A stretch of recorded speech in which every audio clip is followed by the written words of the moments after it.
Shalom Bapak Ibu Saudara yang dikasihi Tuhan dimanapun berada saat ini. Selamat malam. Malam ini kita akan belajar firman Tuhan bersama-sama.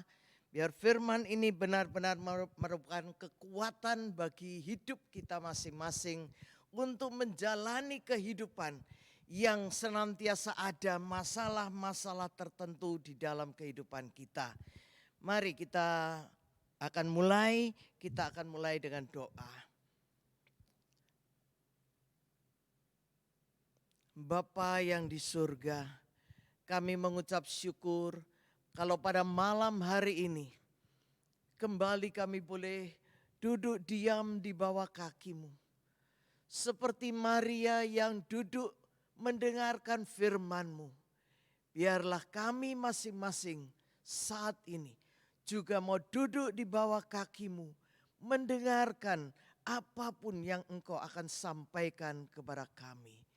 Roh Kudus, biar Engkau sendiri akan membuka roh kami masing-masing, beri iman untuk saat kami mendengarkan firman-Mu. Sehingga apapun yang menjadi petunjuk-Mu, apapun yang menjadi perintah-Mu bagi kami, semuanya itu akan boleh kami laksanakan di dalam kehidupan kami sehari-hari. Terima kasih Bapa, kami mau serahkan waktu-waktu ke depan ke dalam tangan-Mu. Roh Kudus ambil alih setiap kami dan biarlah Engkau yang menuntun kami langkah demi langkah. Terpuji nama-Mu Bapa, di dalam nama Yesus kami mengucap syukur. Amin. Mari kita mulai membaca firman Tuhan yang pada malam hari ini terambil dari kitab Daniel pasalnya yang keempat. Kitab Daniel pasalnya yang keempat mulai ayat yang ke-10. Adapun penglihatan yang kudapat di tempat tidurku itu demikian. Di tengah-tengah bumi ada sebatang pohon yang sangat tinggi. Pohon itu bertambah besar dan kuat, tingginya sampai ke langit dan dapat dilihat sampai ke ujung bumi. Daun-daunnya indah, buahnya berlimpah-limpah, padanya ada makanan bagi semua yang hidup. Di bawahnya binatang-binatang di padang mencari tempat bernaung, dan di dahan-dahannya bersarang burung-burung di udara. Dan segala makhluk mendapat makanan daripadanya. Kemudian dalam penglihatan yang kudapat di tempat tidurku itu, tampak seorang penjaga, seorang kudus turun dari langit. Ia berseru dengan nyaring, demikian katanya, tebanglah pohon itu dan potonglah dahan-dahannya, gugurkanlah daun-daunnya dan hamburkanlah buah-buahnya. Biarlah binatang-binatang lari dari bawahnya dan burung-burung dari dahan-dahannya. Tetapi biarkanlah tunggulnya tinggal di dalam tanah, terikat dengan rantai dari besi dan tembaga, di rumput muda di padang. Biarlah ia dibasahi dengan embun dari langit, dan bersama-sama dengan binatang-binatang mendapat bagiannya dari rumput di bumi. Biarlah hati manusianya berubah dan diberikan kepadanya hati binatang. Demikianlah berlaku atasnya sampai 7 masa berlalu. Tita ini adalah menurut putusan para penjaga, dan hal ini menurut perkataan orang-orang kudus. Supaya orang-orang yang hidup tahu bahwa Yang Maha Tinggi berkuasa atas kerajaan manusia dan memberikannya kepada siapa yang dikehendakinya. Bahkan orang yang paling kecil sekalipun dapat diangkatnya untuk kedudukan itu. Itulah mimpi yang kudapat. Aku Raja Nebukadnezar. Sekarang engkau Belsazar, katakanlah kepadaku maknanya. Sebab semua orang bijaksana dari kerajaanku tidak dapat memberitahukan maknanya kepadaku. Tetapi engkaulah yang sanggup, karena engkau penuh dengan roh para dewa yang kudus. Lalu berdirilah Daniel yang namanya Belsazar, tercengang beberapa saat. Pikiran-pikirannya menggelisahkan dia. Berkatalah Raja, Belsazar, janganlah mimpi dan maknanya itu menggelisahkan engkau. Belsazar menjawab, Tuanku, Biarlah mimpi itu tertimpa atas musuh Tuanku dan maknanya atas seteru Tuanku. Pohon yang Tuanku lihat itu, yang bertambah besar dan kuat, yang tingginya sampai ke langit dan yang terlihat sampai ke seluruh bumi, yang daun-daunnya indah dan buahnya berlimpah-limpah, dan padanya ada makanan bagi semua yang hidup, yang di bawahnya ada binatang-binatang di padang, dan di dahan-dahannya bersarang burung-burung di udara. Tuankulah itu, ya Raja. Tuanku yang telah bertambah besar dan kuat, yang kebesarannya bertambah sampai ke langit, dan yang kekuasaannya sampai ke ujung bumi. Tentang yang Tuanku Raja lihat, yakni seorang penjaga, seorang kudus yang turun dari langit sambil berkata, tebanglah pohon ini dan binasakanlah dia. Tetapi biarkanlah tunggulnya ada di dalam tanah, terikat dengan rantai dari besi dan tembaga, di rumput muda di padang. Dan biarlah ia dibasahi dengan embun dari langit, dan mendapat bagiannya bersama-sama dengan binatang-binatang di padang. Sehingga sudah berlaku yang demikian atasnya sampai 7 masa berlalu. Inilah maknanya ya Raja, dan inilah putusan yang maha tinggi mengenai Tuanku Raja. Tuanku akan dihalau dari antara manusia, dan tempat tinggal Tuanku akan ada di antara binatang-binatang di padang. Kepada Tuanku akan diberikan makanan rumput seperti kepada lembu, dan Tuanku akan dibasahi dengan embun dari langit. Dan demikianlah akan berlaku atas Tuanku sampai 7 masa berlalu. Sehingga Tuanku mengakui bahwa yang maha tinggi berkuasa atas kerajaan manusia dan memberikannya kepada siapa yang dikehendakinya. Yang dikatakan tentang membiarkan tunggul pohon itu berarti kerajaan Tuanku akan kembali Tuanku pegang segera sesudah Tuanku mengakui bahwa surgalah yang mempunyai kekuasaan. Jadi ya Raja, biarlah nasihatku berkenan pada hati Raja. Lepaskanlah diri Tuanku daripada dosa dengan melakukan keadilan dan daripada kesalahan dengan menunjukkan belas kasihan kepada orang yang tertindas. Dengan demikian kebahagiaan Tuanku akan dilanjutkan. Semuanya ini terjadi atas Raja Nebukadnezar. Sebab setelah lewat 12 bulan ketika ia sedang berjalan-jalan di atas istana Raja Babel, berkatalah Raja, bukankah itu Babel yang besar itu, yang dengan kekuatan kuasaku dan untuk kemuliaan kebesaranku telah kubangun menjadi kota kerajaan? Raja belum habis bicara ketika suatu suara terdengar dari langit. Kepadamu dinyatakan, ya Raja Nebukadnezar, bahwa kerajaan telah beralih daripadamu. Engkau akan dihalau dari antara manusia, dan tempat tinggalmu akan ada di antara binatang-binatang di padang. Kepadamu akan diberikan makanan rumput seperti kepada lembu, dan demikianlah akan berlaku atasmu sampai 7 masa berlalu. Sehingga engkau mengakui bahwa yang maha tinggi berkuasa atas kerajaan manusia dan memberikannya kepada siapa yang dikehendakinya. Pada saat itu juga terlaksanalah perkataan itu atas Nebukadnezar, dan ia dihalau di antara manusia dan makan rumput seperti lembu, dan tubuhnya basah oleh embun dari langit, sampai rambutnya menjadi panjang seperti bulu burung Raja Wali dan kukunya seperti kuku burung. Tetapi setelah lewat waktu yang ditentukan, aku Nebukadnezar menengadah ke langit dan akal budiku kembali lagi kepadaku.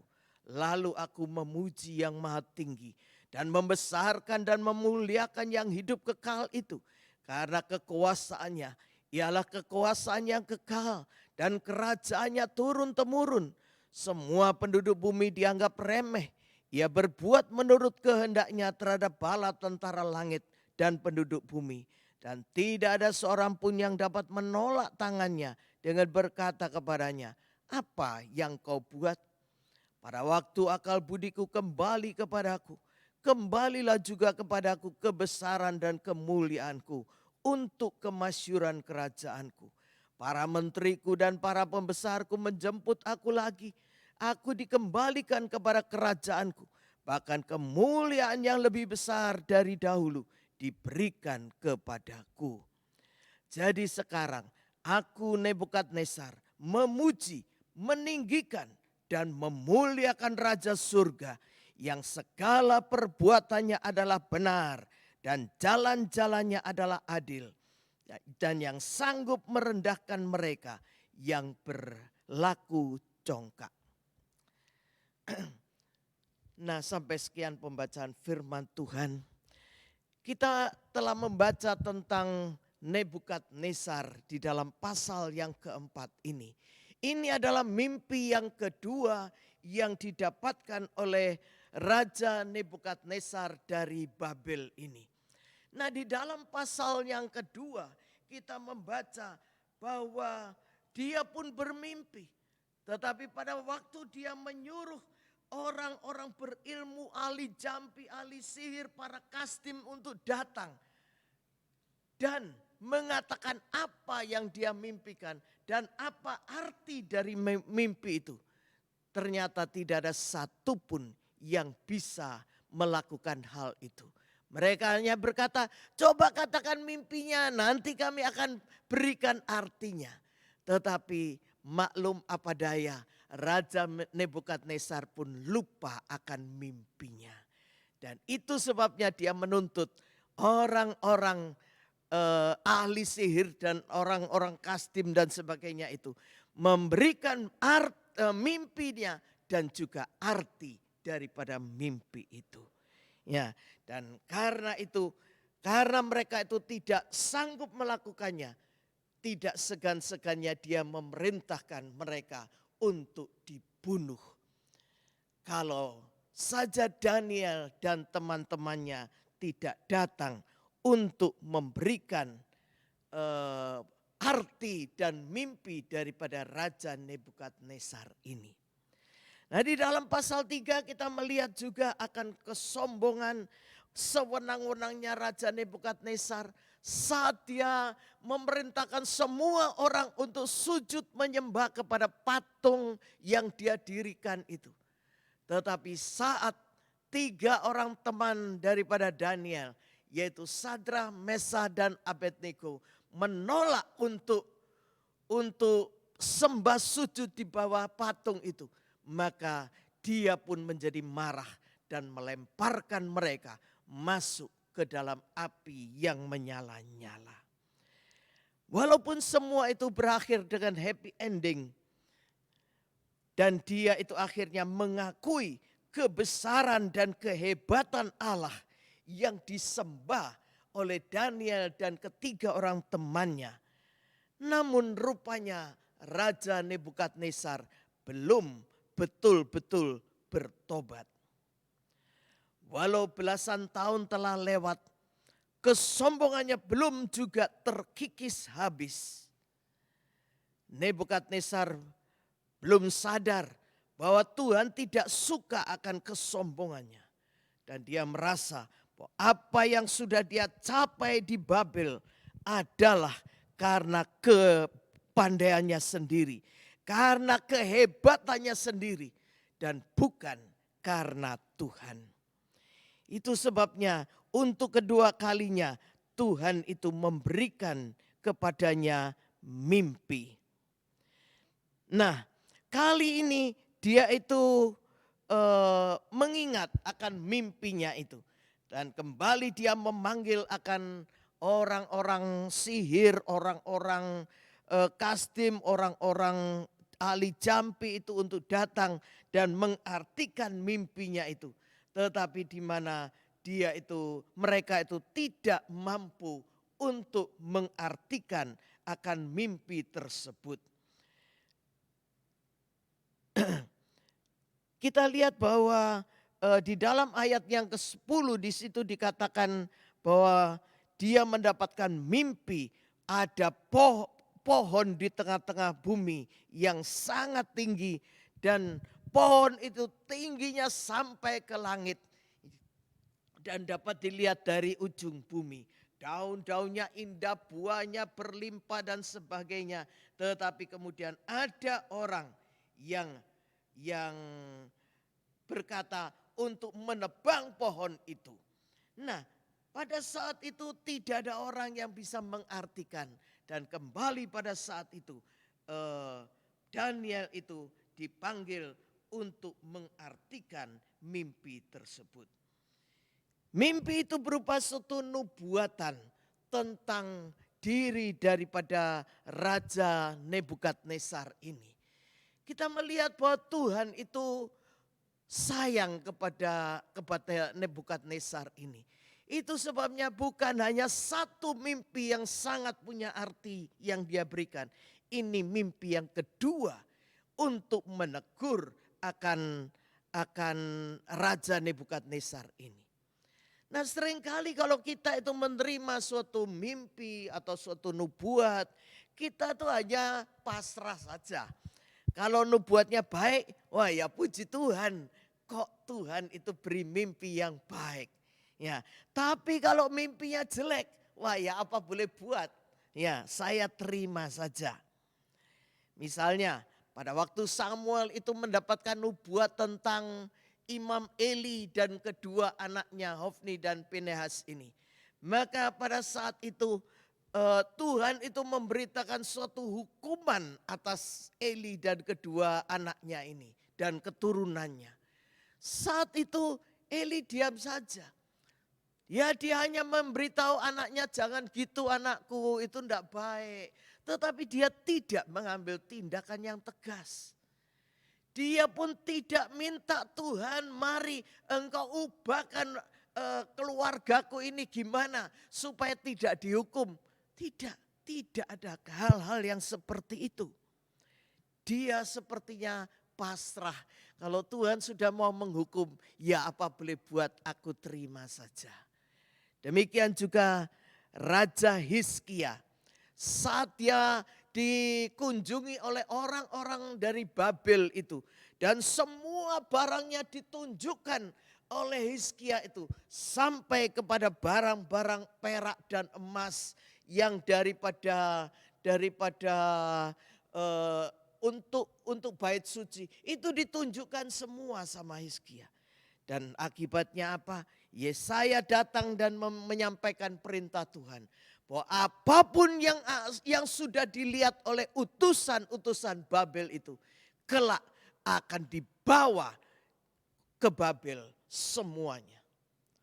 Apa yang dilakukan Hizkia? Minta ampun? Enggak. Dia cuek-cuek bebe aja. Sepertinya ya kalau mau terjadi ya terjadilah. Mau diapakan lagi? Betapa beda dengan pada waktu Nabi Yunus menyampaikan firman Tuhan untuk Niniwe. Dia berkata 40 hari lagi kota Niniwe akan ditunggang balikkan oleh Tuhan. Apa yang terjadi? Mereka semua merespon firman Tuhan secara positif. Baik raja maupun rakyat bertobat dan berpuasa. Akibatnya apa? Tuhan menaruh kasih karunia kepada mereka. Tuhan batalkan apa yang sudah dia nubuatkan itu. Dan Tuhan mengampuni orang-orang Niniwe. Jadi kalau Tuhan itu memberikan nubuat atau tegurannya melalui firman-Nya, mari kita itu mau menanggapinya secara positif. Jangan cuek-cuek bebek. Kalau beritanya bagus, tidak bisa kita berkata ya udah bagus toh puji Tuhan. Ya biar Tuhan genapi dalam hidupku. Enggak begitu. Kita itu perlu usahakan. Kita perlu bekerja supaya apa yang dinubuatkan oleh Tuhan itu terjadi di dalam kehidupan kita. Tetapi kalau beritanya jelek, kita itu perlu introspeksi. Salah kita itu di mana? Kenapa Tuhan itu memberikan berita yang begitu jelek? Dan Kalau kita tahu di mana letak kesalahan kita, di situ kita itu perlu bertobat dan kembali pada jalan Tuhan yang benar. Nah, selama ini Nebukadnezar hanya mengakui kebesaran dan kedahsyatan Tuhan, tetapi belum ada perubahan di dalam kehidupannya. Dia tetap menganggap dirinya raja yang hebat. Nah, melalui mimpi ini Tuhan itu ingin ingatkan Nebukadnezar agar dia bertobat dan mau merendahkan diri di hadapan Tuhan. Itu sebabnya Daniel dipakai Tuhan menyampaikan arti mimpi tersebut kepada Nebukadnezar. Di dalam ayat 24 sampai dengan 26 dia berkata, inilah maknanya ya Raja, dan inilah putusannya Maha Tinggi mengenai Tuanku Raja. Tuanku akan dihalau dari antara manusia, dan tempat tinggal Tuanku akan ada di antara binatang-binatang di padang.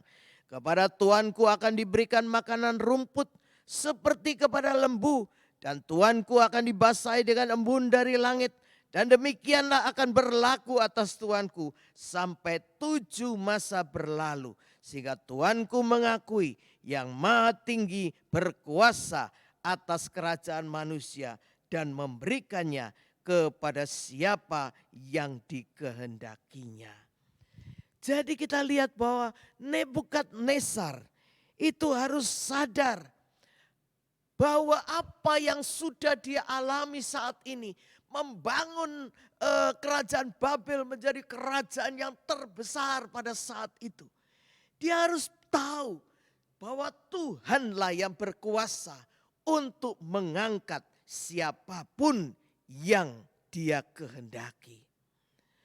Nebukadnezar bisa memimpin Babel yang begitu besar karena ada Tuhan yang mengangkat dia menjadi raja di Babel, memberikan kemampuan kepadanya untuk membesarkan Babel.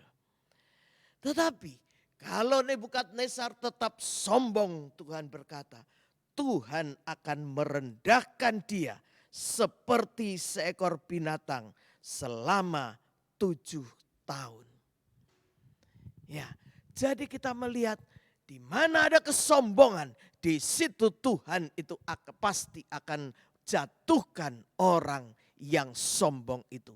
Tinggi hati mendahului kehancuran. Ya. Oleh karena itu dikatakan selanjutnya, setelah Nebukadnezar mengakui kebesaran Tuhan, barulah dia akan diangkat kembali sebagai raja. Selanjutnya Daniel juga dipakai Tuhan untuk memberikan nasihat kepada Nebukadnezar. Dan di sini kita lihat perbedaan antara Daniel dan Nabi Yunus itu. Saat Yunus menyampaikan firman Tuhan kepada Niniwe, hatinya itu hanya ingin Niniwe itu dihancurkan.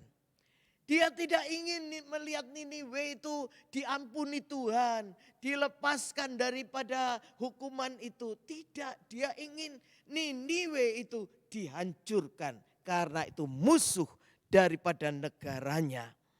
Dia tidak rela Niniwe itu dikasihi oleh Tuhannya. Tidak ada kasih saat Yunus itu menyampaikan firman Tuhan itu. Dia itu tidak rela. Ya. Nah, tapi apa yang terjadi saat Daniel menyampaikan arti mimpi itu?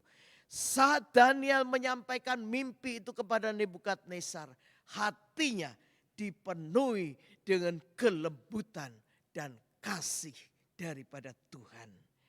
Dia ingin melihat Nebukadnezar bertobat. Dia tidak ingin melihat Nebukadnezar dihukum dan direndahkan oleh Tuhan. Padahal kalau kita lihat Yunus itu statusnya itu sebagai orang merdeka. Bangsanya pada saat itu tidak dijajah oleh bangsa Asyur atau dengan ibu kota Niniwe ini. Tidak, mereka dua negara yang sama-sama merdeka. Tetapi Asyur seringkali mau memusuhi akan Israel ini. Itu sebabnya Yunus tidak suka dan membenci akan Asyur dan Niniwe. Itu sebabnya Yunus melakukan hal-hal seperti itu. Sedangkan Daniel ini bukan status orang merdeka. Dia itu budaknya daripada Nebukadnezar. Bahkan bukan budak baru 1-2 tahun aja. Dia budak sudah mulai daripada masa remajanya. Mungkin sekitar umur 17-an itu. Sampai 4 generasi raja turun-temurun. Dia itu tetap menjadi budak. Dan walaupun dia itu menjadi budak Raja Nebukadnezar. Tetapi dia tidak memiliki sifat benci seperti yang Yunus miliki ini. Jadi dia itu tidak ingin Nebukadnezar dihukum. Hubungan intimnya dengan Tuhan menyebabkan hatinya dipenuhi kasih dan pengampunan ilahi kepada orang yang seharusnya menjadi musuhnya. Sayang, kata-kata yang tulus dan penuh kasih itu jatuh ke hati yang keras karena kesombongan dari Raja Nebukadnezar. Merasa dirinya berhasil karena sudah mengalahkan banyak negara-negara lain.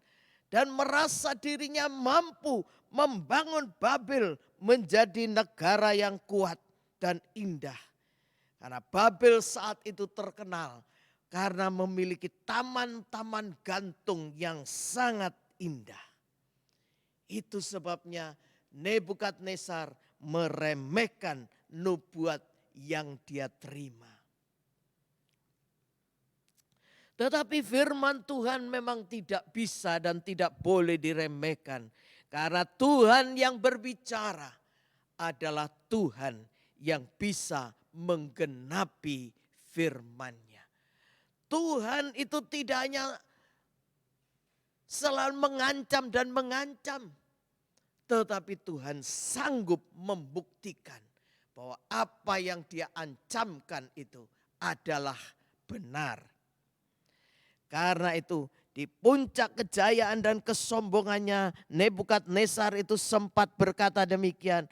Bukankah itu Babel yang besar itu yang dengan kekuatan kuasaku dan untuk kemuliaan kebesaranku telah kubangun menjadi kota kerajaan. Tuhan bukan hanya mengancam, Tuhan bisa menggenapkan apa yang dia nubuatkan. Itu sebabnya dikatakan dalam ayat yang ke-33, pada saat itu juga terlaksanalah perkataan itu atas Nebukadnezar dan ia dihalau dari antara manusia dan makan rumput seperti lembu, tubuhnya basah oleh embun dari langit. Sampai rambutnya menjadi panjang seperti bulu burung Raja Wali dan kukunya seperti kuku burung. Itu sebabnya jangan pernah kita itu meremehkan nubuat atau firman Tuhan. Karena kalau itu berasal daripada Tuhan yang menegur kita, nubuat itu pasti akan terjadi. Dan sesuai apa yang Tuhan nubuatkan itu, semuanya itu akan terjadi dalam waktu 7 tahun. Setelah 7 tahun, semua berubah saat pertobatan terjadi. Saat Nebukadnezar mengakui ketidakberdayaan dirinya dan mengakui kebesaran Tuhan, saat itu semuanya berubah. Nebukadnezar mengalami pemulihan sehingga pembesar-pembesarnya kembali datang kepadanya dan menyerahkan kembali tahtanya kepadanya. Dan yang istimewa sekali kita baca di dalam ayat yang ke-37. Jadi sekarang aku Nebukadnezar memuji, meninggikan dan memuliakan Raja surga yang segala perbuatannya adalah benar dan jalan-jalannya adalah adil dan sanggup merendahkan mereka yang berlaku congkak. Ya, jadi di sini kita lihat Nebukadnezar sudah belajar sesuatu pengalaman yang luar biasa yang menyebabkan dia itu mengakui akan kebesaran Tuhan.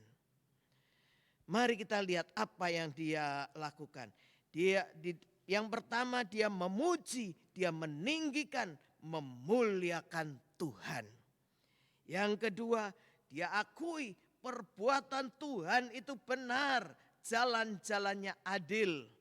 Dan yang ketiga, dia tahu bahwa Tuhan sanggup merendahkan orang yang berlaku congkak. Ini adalah orang kafir, seorang raja yang besar, yang karena dihajar oleh Tuhan bisa memiliki pemahaman seperti ini. Bagaimana dengan kita sebagai orang-orang yang percaya kepada Dia? Apakah kita itu juga bisa memuliakan Tuhan, meninggikan, memuji Tuhan? Bisakah kita itu mengakui bahwa kita punya Tuhan yang besar, yang jalan-jalannya adil semata-mata? Dan bisakah kita itu menyadari bahwa Tuhan sanggup menurunkan raja yang terbesar, Tuhan sanggup turunkan dan rendahkan. Dan orang yang berlaku congkak pun Tuhan sanggup untuk turunkan. Sejauh apa kita itu mengakui Tuhan seperti Nebukadnezar yang kafir ini akhirnya mengakui Tuhan. Mari kita mau introspeksi hati kita masing-masing. Adakah masih kesombongan di dalam diri kita? Rencana Tuhan untuk Nebukadnezar adalah dia direndahkan supaya dia bisa meninggikan Tuhan. Bagaimana dengan kita masing-masing? Apakah kita juga merasa bahwa keberhasilan yang kita dapatkan saat ini merupakan hasil keringat kita, merupakan hasil perjuangan kita, merupakan hasil pemikiran, kepandaian, kerja keras kita? Sehingga secara pribadi kita mulai percaya bahwa karena kitalah kita berhasil, bukan karena Tuhan. Kita melupakan Tuhan. Di dalam Amsal 21 ayatnya yang pertama Tuhan berkata, hati raja seperti batang air di dalam tangan Tuhan, dialirkan kemana ia ingini. Tuhan itu bisa mengangkat tinggi-tinggi Raja Nebukadnezar, tapi Tuhan juga bisa merendahkan Raja Nebukadnezar serendah-rendahnya sampai menjadi seperti seekor binatang. Tuhan pun bisa melakukan hal yang sama pada kita. Itu sebabnya sebelum Tuhan itu rendahkan kita, mari kita mengintrospeksi akan hati kita masing-masing. Adakah kita mempunyai hati yang sombong di hadapan Tuhan dan di hadapan manusia? Adakah kita merasa bahwa kita tidak butuh Tuhan? Adakah kita merasa bahwa kekuatan kita yang menyebabkan kita berhasil? Kepandaian kita yang menyebabkan kita jaya? Bapak Ibu Saudara sekalian, seorang raja yang maha besar bisa direndahkan. Apalagi setiap kita yang bukan apa-apa di hadapan Tuhan. Oleh karena itu mari selidiki diri kita masing-masing. Sudahkah saya punya kerendahan hati di hadapan Tuhan? Sudahkah saya mengakui bahwa Tuhanlah yang utama di dalam hidup saya? Sudahkah kita mengakui bahwa apapun yang ada pada kita, itu adalah kasih karunia daripada Tuhan untuk kita. Apapun yang ada, mari kita lihat ke kanan dan ke kiri yang menjadi milik kita. Ingat, semua itu adalah kasih karunia Tuhan untuk kita. Jangan sekali-kali kita menyombongkan diri. Karena kesombongan itu adalah awal dari kehancuran. Jangan biarkan, Tuhan itu tidak ingin kita itu dihancurkan. Tapi Tuhan juga tidak ingin kita itu menjadi sombong. Oleh karena itu, mari kita mau datang senantiasa kepada Tuhan. Bertekuk lutut di hadapan Tuhan. Mengakui kehebatannya, mengakui bahwa pimpinannya ada atas hidup kita, penyertaannya ada atas hidup kita. Maka ingatlah, setiap orang yang mengakui Tuhan ada untuk dia, dia tidak akan direndahkan lagi. Tapi saat kita merendahkan diri, kita akan diangkat oleh Tuhan. Pada waktu yang tepat, Tuhan akan angkat kita masing-masing. Firman Tuhan berkata, kita tidak akan pernah menjadi ekor. Kita di jadwal Tuhan menjadi kepala dan bukan ekor. Oleh karena itu, rendahkan dirimu supaya bisa menjadi kepala. Rendahkan dirimu supaya bisa ditinggikan. Biar firman Tuhan menguatkan kita masing-masing dan menyebabkan kita kembali pada jalan Tuhan yang benar. Sehingga kita tidak akan pernah direndahkan oleh Tuhan. Roh Kudus menolong kita masing-masing. Amin. Mari kita masuk dalam doa.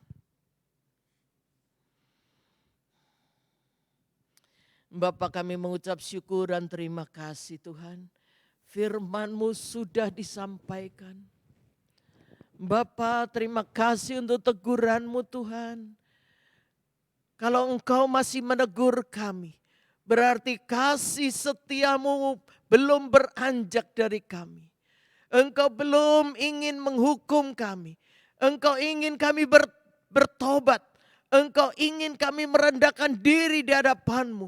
Engkau ingin kami mengutamakan Engkau Tuhan. Supaya benar-benar hidup kami ada di dalam tangan-Mu. Supaya benar-benar hidup kami ada dalam pimpinan daripada Roh-Mu yang kudus. Oh Bapa, kami berdoa untuk setiap pribadi yang malam ini sedang mendengarkan firman-Mu. Kau meteraikan firman-Mu itu di dalam hati setiap anak-anak-Mu. Dan biarlah Roh Kudus Engkau ingatkan senantiasa akan firman-Mu. Supaya jangan seorang pun di antara kami yang akan sombong dan akhirnya dijatuhkan. Tetapi biarlah setiap kami merendahkan diri di hadapan Tuhan. Supaya bisa ditinggikan pada saatnya. Kami berdoa untuk seluruh gereja MUKIAB Miracle Tuhan. Mari Engkau berikan roh kerendahan hati kepada kami masing-masing. Jangan ada seorang pun yang sombong Tuhan. Dan biarlah Tuhan gereja ini benar-benar boleh merendahkan diri di hadapan-Mu. Supaya pada saatnya Engkau akan meninggikan gereja ini bersama-sama Engkau.